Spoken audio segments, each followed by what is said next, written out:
Good evening and welcome to Talk Gnosis. I'm Bishop Lainey Peterson. My normal co-host, Bishop Ken Canterbury, can't be with us tonight, but our producer, Brother Jonathan Stewart, has decided to join us. Thank you very much, brother. Hello, everybody. Hello, and I want to welcome, we have a very special guest this evening. Mr. Tim Freke is the author of The Jesus Mysteries, which was an Amazon top 6 bestseller and a UK Daily Telegraph Book of the Year. Tim has an honors degree in philosophy and is an internationally respected authority on world spirituality, so we're really excited to have him with us today. And he is the author of over 30 books, which as a Ralph, I am entirely impressed. Thank you so much for joining us. Welcome. It's a real pleasure to be with you. Thank you so much. And so we're just going to get right into it. Can you talk a little bit about the connection between the Gnostics and ancient Egypt? Yeah, I mean the book you mentioned, which was our kind of big bestseller that I wrote with Peter Gandy. The thesis of that book, which was so controversial, and it kind of started off something which I think has grown in momentum in the years since, was to suggest that the Jesus story that we all know so well is a parable. That it's like the easiest way that I find to put this across is to say that, in the Jesus story, there are lots of parables, like the parable, say, of the Good Samaritan. But we don't go looking for a real Good Samaritan because we realize it's a teaching story. In the same way, the whole of the Jesus story, I have come to believe, is a teaching story. It's a Gnostic teaching story developed by Gnostics, probably in Egypt, most likely in Alexandria. And they've to create a allegory of the journey, the initiatory journey to Gnosis. And the mythos that they drew on was the one which was around them in the ancient world, which was this pagan mythology, which was Greco-Egyptian mythology of Dionysus and Osiris and Mithras and Adonis and all these other dying and resurrecting godmen. So I think the Jesus story is essentially a Gnostic creation. Its hero, Joshua or Jesus, is a Jewish version of a pagan myth. And the creators are doing it, I suspect, in Alexandria, in Egypt. And one of the reasons, I mean, just to kind of nail that a little bit, because I've said a lot of things which for some people will be pretty outrageous, is the, in just outside of Alexandria, we know there's groups like the Therapeutai, who are Pythagoreans and Jews. Right. So they're practicing their own Gnostic mysteries of Moses, and they're also known as Pythagoreans. So they're pagan Jews. And when you look at the Jesus story, it's essentially a Jewish version of a pagan myth. And I think it's probably put together in Alexandria or somewhere like that. Clearly, from the geography, whoever's added the geography to the story doesn't know Palestine very well. It's not very well done. So it's done by someone who's trying to gesture towards Palestine rather than being on the ground there. So so I would say I think it's Egyptian. The whole thing. Now, this does beg a very important question. Do you believe that there was a historical Jesus, or do you believe that the person of Joshua was a part of the myth, a creation of the myth? Great question. I mean, when we started doing our research, I went with what was a much more common idea, which was there is a real Jesus or Joshua or whatever he was called, and his real story has been overlaid later by these pagan myths, in a bit like Christmas, which is a festival of the solstice, has been laid on as his birthday, and so forth and so forth. Having gone right into it and found that every single element, from virgin birth, 12 disciples, the message, right down to crucifixion and resurrection, the bread and the wine, everything is there in pagan mythology. And so you have to go, what's left? And then when you turn to, I mean, just as an aside, I mean, on our book, which I brought out especially for you, this is I don't know if you can see that, but there's a figure on there of a crucified figure. And this isn't Jesus. This is the pagan dying and resurrecting God-man being crucified. So you can see that so I'm left with, well, by Occam's razor, the principle in philosophy of if you don't need something, why put it in? Yeah. We don't look for a real Osiris. We don't look for a real Dionysus. We don't look for a real Mithras or Adonis or Serapis, and they're all the same figure. So I have ended up feeling like, well, the only thing which would persuade me is if I could find some really compelling evidence for an historical man. And what is astonishing to those, I think, who haven't gone into it in any depth is there is none at all. Nothing. Absolutely nothing. And the only things that are in existence are obvious forgeries. For instance, the passage in the Jewish historian Josephus, which was known to be a crude forgery 400 years ago. So people are making this stuff up because we don't have any. We don't have any. So my own personal, I don't know, it's 2,000 years ago, but my strong suspicion is that we are just dealing with a myth. And actually, here's the real thing for me. It's kind of liberating. I find it immensely liberating because the myth is so deep. Right. Yes, it is. And the thing with what I call literalism, for people who really believe and hang on to a real Jesus, I really understand why you do that. Because you have a personal relationship with Jesus. The funny thing is, that's more Gnostic than it is literalist. Because I feel like the Gnostic approach is you have a relationship with Jesus who represents, as Joseph Campbell would say, a mask of God. It's a way that you can reach to the one that has no face. And that represents your own deep self. But if you have a real Jesus, you have to face the fact that your real Jesus is probably wrong. Because it can't all be right. He can't be a revolutionary and a avatar or a Buddha or a fundamentalist Jesus or a nice Quaker Jesus or one of the, they're all, probably if we have a real Jesus, it's a fantasy Jesus anyway. If there's something tragic about that, if there is a real man, because it means you're relating to a fantasy that you're thinking is real. But once you get, a projection. But once you get, that's the whole point. The whole point is that you have your own Jesus. Then that works just fine. And I find that, which is a Gnostic approach, far more attractive. I think that's absolutely beautiful. Sometimes we have on this show, I think it was Father Tony actually, who brought this topic up one evening, and he asked Bishop Ken, my co-host, and I, if would we bail on the church if Jesus was proven to be a myth? And we both said no.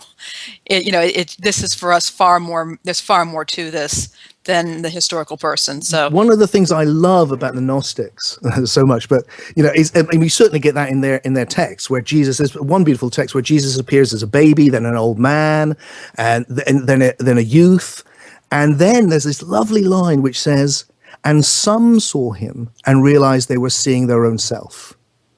And there you're just like, whoa, that's it. That's it. When you go to the fundamentalist churches, you get this, the gospel, the good news. And for them, the good news is this belief in history. What I love about the Gnostics is one of the things which they're attacked for is that for them, the good news, the gospel, is the gnosis. Yes. The good news is you can experience gnosis of God. You can know who you are. You can experience agape. Yes. This is the good news. And the Jesus story is a vehicle to that. It absolutely is. And that's wonderful. Thank you. Brother Jonathan, do you have any questions to ask Mr. Freke? I do. Tim, what is the mystery experience and how does it connect to the ancient Gnostics? Well, having done this work, I did about 3 or 4 books on Gnosticism, which kind of was unexpected for me, in all honesty, Jonathan. I've written on all the world's traditions, and then the Gnostics just took hold, and my life changed with them. But where it left me personally on my own journey was the thing which, a bit like the original Gnostics, for me, it's the gnosis. That's what matters. Sharing the oneness, sharing what I call the big love, that all-encompassing love. So what I've looked to do in my later work over the last 10 years, which is culminated in my book called The Mystery Experience, is take the essence of the ancient mysteries, whether they be the pagan mysteries or the Jesus mysteries, and put them in a way that we can get now. So, I love the fact that we have all these two different traditions, but for me personally, I want to find a way that we can dive into this experience of knowing.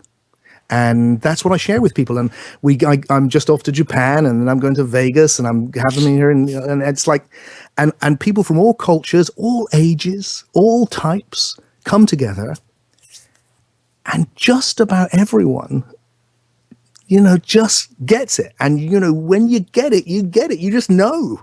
And you can't miss it because there's this love. The love is so big and so transformative. So that's my passion, really, to take this Gnosis out there, reshape it for today, and share it with as many people as I can while I can. I think that's a wonderful calling and mission to have. Absolutely. So thank you. I feel very privileged. I do. Yes, it's wonderful. Now, there is something that I want to bring up, and it's kind of a hot button topic today. Who is the lost goddess? Where did she come from, and what is her connection to Jesus? Well, one of the things which was a revelation to me, and I think to many people who don't know this area, was that for the what I would call the original Christians, the Gnostics, it's not just the figure of the God-man, it's the figure of the goddess. So that the mythology of Jesus only makes sense actually when it's brought together with the mythology of the goddess, who has many names. Sophia is one of the most common, but she's Zoe and all sorts. And her mythology, the Christian goddess, is an adaptation of the myth that we find in the pagan world, say with Demeter and Persephone. So there's a higher Sophia and a lower Sophia, which is, so you've got really you've got a quaternity. You've got father and mother and daughter and son. And what they're representing is what's happening now. It's pointing to a realization in the moment. So the father is the great mystery from which everything arises, has no form. It is the dreamer of the dream of life. The goddess is the dream. She's every color and shape and feeling, and she's everything. We're in her now. We are her. Right. And so that's soul. So psyche, or in the Greek, or soul, is goddess, and spirit, or pneuma, or nous, that's the essence, that's the male, and that's God. So you've got the dreamer and the dream, and then within the dream we're fragments of soul. We're fragments of the dream. I'm having this unique dream here around Tim. You're having your unique dream, and Lainey, you're having your unique dream. But it's all part of one dream. So that's the world soul. That's the cosmic soul. That's the goddess herself. And we are a fragment of that on this journey of realization. And in each one of us, there is a point of consciousness, an I, which is aware of this. And that's the sun. That's the Christ, which is the same as what the Buddhists will call the Buddha nature, or the Hindus call the Atman. That's and the whole of the Jesus myth is about how we can save the soul from being lost and bring it back to the Christ. So it's that once you, as you know, I'm sure it's so rich once you see what these teachings really are, and so different from certainly what I was told at Sunday school. Yeah, I think you make a good point there. Very often what we're taught in Sunday school is that it's our job to know about God. So we study the scriptures and what's presented to us.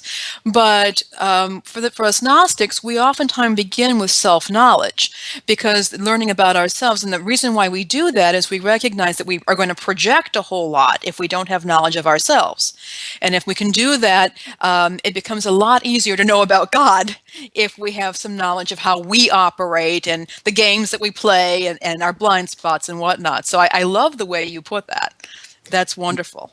Yeah, absolutely perfect. One of the things which we brought out in the books, the Jesus Mysteries, and then Jesus and the Lost Goddess, and onwards, was that I could see that the Gnostic had this initiatory process through the psychic initiation that Paul talks about, to the pneumatic initiation. Pneumatic means spiritual. So it's a soul initiation and then a spiritual initiation.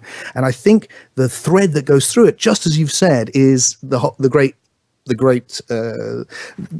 commandment above Eleusis, know yourself. Yes. And Delphi, actually, that was the oracle at Delphi. And what you get is the first phase is know yourself as a separate person, know your soul, know who's Tim. Mm-hmm. And that is the level that most people come in on, and rightly. But once you've matured in that, then this whole other thing comes up, which goes, are you a person at all? Or are you God? Is it all God? And then you're into something else. You're suddenly into the spiritual initiation, which opens up this other depth to the whole process, where you discover, as Paul says, the Christ within you. Yes. The great revelation. My God, the Christ is within me. There's this incredible power and this love right at my very center. So that when I meet you, I'm both this unique human being called Tim, and at my depths, I'm the same as you. We're all one. And that separate and not separate is the love, I think. That's where the love is. It unites everything together. It is. And it is. And I appreciate so much you're sharing that with us. And we have guests on here, and we ourselves try to communicate this to our viewers and listeners. But as you point out, we're all part of that dream. And so when we can speak our truth in that way, it helps everybody to understand. People are going to understand differently. We are going to have to start winding up the show a little bit, but we will, of course, be taping our After Dark podcast. And for our viewers, you can catch the podcast on Stitcher and iTunes and at GnosticWisdom.net, probably Sunday night or Monday morning. But we'd like to know also for our viewers right now, what spiritual experiences have you had that have pointed you toward Gnosticism? Please feel free to share these on our Facebook group or in the comments section after this video. Now, Mr. Freke, where can we find you online? Well, the great thing about having a crazy name like Freke is that you have to spell it right. It's spelled Freke. But if you put Tim Freke in, or you go to timfreke.com, you will find me, and you'll find my website, and there's a whole new website about to come online. If you sign up to my newsletter, I'll keep you informed. And there's loads of videos talking about both my work on Gnosticism, but also the work I've been doing since, and the mystery experience, and how you can have that experience for yourself, because that's really what I want to do. I want to share not just the historical information, but the living experience. Absolutely. Now, you have some upcoming events, including one in one of my favorite cities, Vegas. So could you tell us about that? Yes, and isn't that perfect? It's like, the paradox of that is perfect. Yes, I've been invited back to Vegas. I'm going to do a mystery experience retreat there in May, really soon, from the 8th to the 10th of May. Okay. And I'm really excited because I haven't been to the States for a while. Oh, good. And it's going to be great to come back and run a mystery experience. So, if people are listening thinking, I want to experience it. The reason I run these retreats is because people read all my books and started emailing me saying, I love your books, but I want to experience it. And whilst books, I hope, can do that sometimes, you can't beat being together. You can't. Yes. And it's such magic happens. So I'm doing that. I do them in the UK, in Japan. I've got one coming up in the UK here. I've got a one over the summer where people can come. I live in Glastonbury, which is a little Gnostic hotspot. It's a mystical, it's special little place. So, people come from all over the world to come to be part of that retreat because they get to be in Glastonbury as well. And I'm doing one more. There's so many. You should check out my website. But there's one other I feel like it would be really good to mention. Okay. Here, which is I'm doing a specifically Gnostic mystery experience, where I'm really going to root all this back into the Gnostic Christian tradition, and I'm doing that in November, and that's in Holland. So there's to choose from. Very tempting. Very tempting. I'm going to check my frequent flyer miles. It'd be great. You'd love it. It'd be so nice to have you there. All right. Well, thank you so much. I do have one other bit of unrelated news. We've mentioned on the show before, folks, about the Independent Sacramental Conference. We've discussed the Independent Sacramental movement on the show before. There are going to be Gnostics, non-Gnostics, some traditionalists, probably some real progressives. But if you are a part of the Independent Sacramental movement or are interested in it, there's going to be a conference coming up in North Carolina Carolina, November 5th through the 8th, 2015. However, the registration deadline is June 30th, 2015. So if you are at all interested, you should check out the Independent Sacramental Conference on Facebook. Just do a search for it, you'll find it. Or you can go to isconference.weebly.com and you can find out more about it and get signed up. So if you're at all interested, I'm going to be there. So I think some of our previous guests are going to be there, so it should be a great time. And I'm looking forward to meeting folks there. Okay. I'm going to try to go too. So I got my fingers crossed that I'll be able to make it. All right. Okay. Again, Mr. Freke, thank you so much for being on our show this week. It was a real pleasure to have you. And also, folks, coming up on Talk Gnosis, we're going to be doing a show next week on Lurianic Kabbalah with Dr. Sanford Dobb, which is, I think, going to be a fabulous show. So once again, as always, I very much appreciate everybody taking the time to watch and listen to the show, and we'll see you next week. Take care, everybody. Bye-bye. This has been a production of the Gnostic Wisdom Network. For more information about this and all of GWN's programming, please visit gnosticwisdom.net. The opinions expressed on this show do not necessarily reflect the opinions of GWN, the Apostolic Johannite Church, or any other organization. This has been released under a Creative Commons Attribution Share Alike 4.0 International License and is brought to you by the generous support of our patrons. To support our programs and become a patron, please visit patreon.com/Gnostic. That's patreon.com/GNOSTIC.